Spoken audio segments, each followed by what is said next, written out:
As a prospective student, there are a number of routes into the actuarial profession. A good number of universities have accredited examinations with us.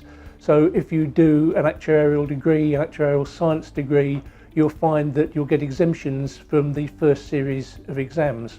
Alternatively, you can sit one of our examinations as a non-member. This will either be the core statistics or core mathematics exams, both of which are two-part exams, so part a written paper and part an online exam.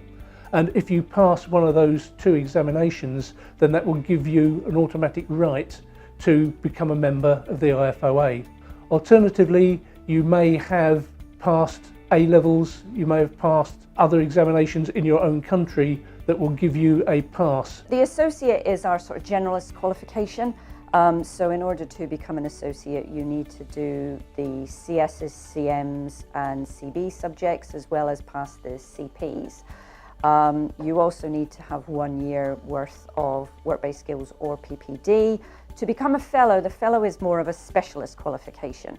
So it's required that you pass some exams in the sort of specialist area of your choice, depending on what you're working in. So it could be our pensions exams, it could be our exams in general insurance. Benefits to new students of Curriculum 2019 is that it's up to date. It is compliant with the International Actuarial Association, the international body that all actuarial associations are part of. They ratified their curriculum in November of 2017, and we've mapped against that and we are compliant. So it's an internationally relevant curriculum. It also gives those individuals the opportunity to work anywhere in the world.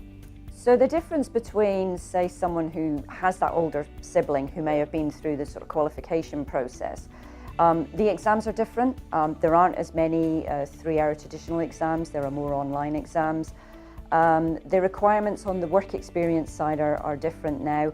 The introduction of PPD, personal and professional development, is an annual requirement now, and it's all completed online. We have introduced some new assessments which are practice-based, so they're much more using the knowledge, the tools, the techniques, the ideas and putting them into a practical assessment which is using some real data. So the old syllabus didn't really do much of that. It did it in 1 or 2 subjects, but this is much broader now. They'll see some changes to the later subjects as well in terms of making them more internationally relevant.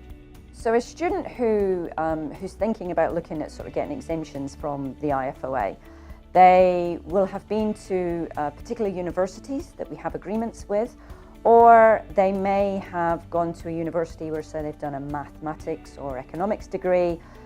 They can fill in the application form and submit that to us, and we will assess that and to see whether there is a match up to probably about 80–85% of our syllabus.